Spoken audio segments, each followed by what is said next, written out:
Oh, poor old Flashman. I don't know why I'm saying poor old Flashman. He's just said, are you the stuff that, Kamikaze just said, are you the stuff that heroes are made of, or are you a jellyfish in a skirt? I'm a jellyfish, said Flashman. Look, and he's looking very sorry for himself and limp. That picture. I can't face that witch. You leave me here and go on up without me. Hiccup looked at Kamikaze and Fishlegs. I'll deal with this on my own, and you can come up after I've defeated the witch, said Hiccup. She'll only be strong enough to pull one of us up at a time anyway. Toothless will come with you, said Toothless, bristling with jealousy, even though someone else is in Toothless's place, because Toothless is Hiccup's dragon. Oh, he's jealous of the Wozenfang, poor Toothless. Hiccup's very special dragon. Hiccup needs Toothless to help him. Kamikaze and Fishlegs got out. We can't leave you here, Kamikaze explained to Flashman, because you may be a jellyfish in a skirt, but you're our jellyfish, and that's the way things will work with us. Good old Kamikaze.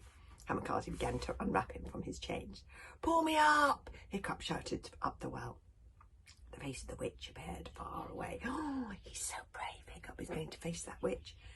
A tiny circle of light at the top. Throw up the crown first, the answer came echoing back. Do you think I'm stupid? Hiccup called back. A pause. Creak, squeal, creak, squeal, creak, squeal. Look, creak, squeal, creak, squeal. That's Hiccup going up. Complained the chains on the well as the witch turned the handle quicker and quicker and agreed to get hold of the crown. Whispering under her breath, he's got it, he's got it. The little lucky rat has got it. Up, Hiccup rose to face the wicked witch of the Wild West. Then there's a bit of a pause. It's always good to have a bit of a breath. Things are going well. Hiccup now has 9 of the king's lost things. These are the things that Grimbeard the Ghastly scattered and hid across the archipelago, so that only a hero of truly extraordinary ability could gather them together and become the next king of the Wild West. Surely this means that Hiccup is that hero. Read on, dear reader, and we shall see. Chapter 14 is called The Wicked Witch of the Wild West. Oh dear, she looks nasty. No, she looks nasty, whispered the Woden's-Fang as they came out of the darkness and into the light, and the cauldron hit the top of the well with a clunk. Give me the crown, hissed the witch, eyes agleam, fingers pointing warningly towards Hiccup like knives. Oh, she was a sight to make a man faint. She was faint with fear on the spot. Toothless was so terrified that he forgot he was supposed to be being helpful. Oh, Toothless. He tried to do his normal dive down the front of Hiccup's waistcoat, remembered at the last minute that it was currently occupied by the Woden's-Fang, so he lifted up Hiccup's helmet. Oh, look, he's hiding underneath the helmet instead and crawled under there to hide.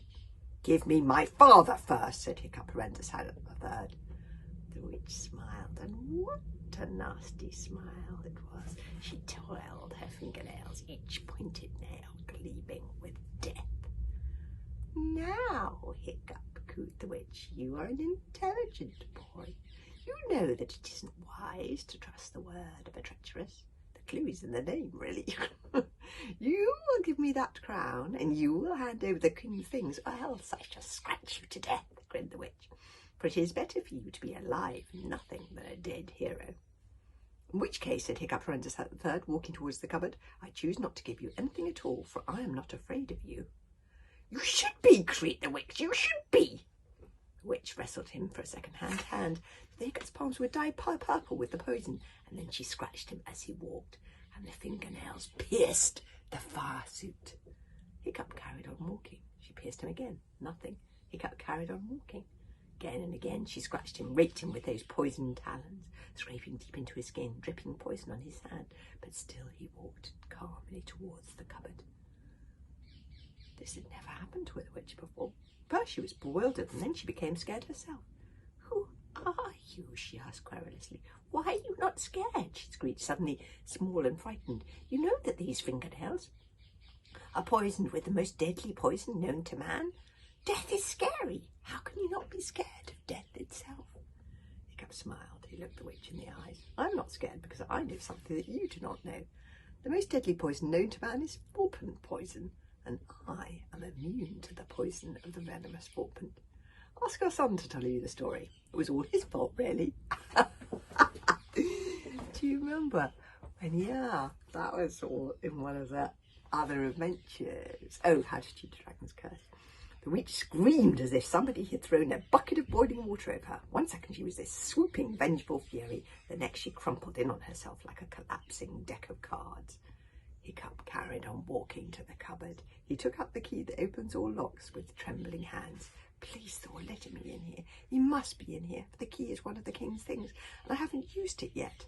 Hiccup opened the door with the key. There in the cupboard were the 2 heads of Stoic Fast and the Ugly Fug, and for one dreadful moment Hiccup thought that was all there was, for he'd heard a horrible fairy tale about a witch who kept heads in cupboards. But thankfully, the heads were attached to the rest of their bodies. Thank Thor and Freyr and Woden and everyone else. Giddy with relief, Hiccup cut the ropes and gags that bound Stoic and Ugg, and they staggered out of the cupboard. Father, cried Hiccup, and Hiccup cried Stoic, and it is difficult to know who was happier as they enveloped each other in a joyful embrace. Ugg staggered out of the cupboard like a deflated balloon. He had had a particularly dreadful time with the witch, who had kept on taking him out of the cupboard and beating him at chess before putting him back in again and saying she might kill him tomorrow. The experience had been a humbling one. Hop in, said Hiccup genially to the witch, pointing his sword endeavour at her and opening wide the cupboard door. Well, what could the witch do? Oh, there's a little footnote there saying the witch may have wanted to pay Ugg back for imprisoning her for 20 years in a tree trunk. Well, there I can sympathise a bit with the witch there. That was in How to Break a Dragon's Heart. Her venom had no bite anymore. She was like a rattlesnake with no rattle, a puff adder with no puff, a hero with no mojo. Her scary fingernails drooped. Quick, quick, said Hiccup. The witch got in the cupboard. Hiccup reached out with the sword endeavour and cut the key from around her neck. He locked the door of the cupboard twice with both keys just to make sure. By the way, he shouted through the keyhole, you're very good at the wicked stuff, but you're terrible at chess. That'll hurt. He walked to the chess table and moved a pawn 1 space. Checkmate, said Hiccup for Ender Salad the Third. Stoic and the Ugly Fug stared at him open-mouthed. We've got to get the others up now, said Hiccup briskly. Get that handle moving, quick, quick! With the bulging muscles of Stoic the Vast and Ugly working the handle well, that caudrel came up lickety-split, even with Fishlay's kamikaze and Flashburn sitting in it. Toothless's little snout came peeping out from under Hiccup's helmet. Has she gone? He said warily. She's in the cupboard, replied Hiccup, carefully removing him from under the helmet, and Toothless puffed out his little chest and flew over to show off in front of Stormfly and shout insults through the keyhole. Stormfly wasn't concentrating. She was too busy wolfing down fortune cookies, and everyone else joined in, for they realised they'd missed breakfast and skating down ice tunnels while being chased by rip-roarers, and who knows what is hungry work. Hiccup listened down the well. Oh, it was eerily quiet down there. So quiet that it was not for the fact that Hiccup's eardrums were still ringing from the sound. It could almost be that the whole Red Rage incident had just been a nightmare. I don't think it is.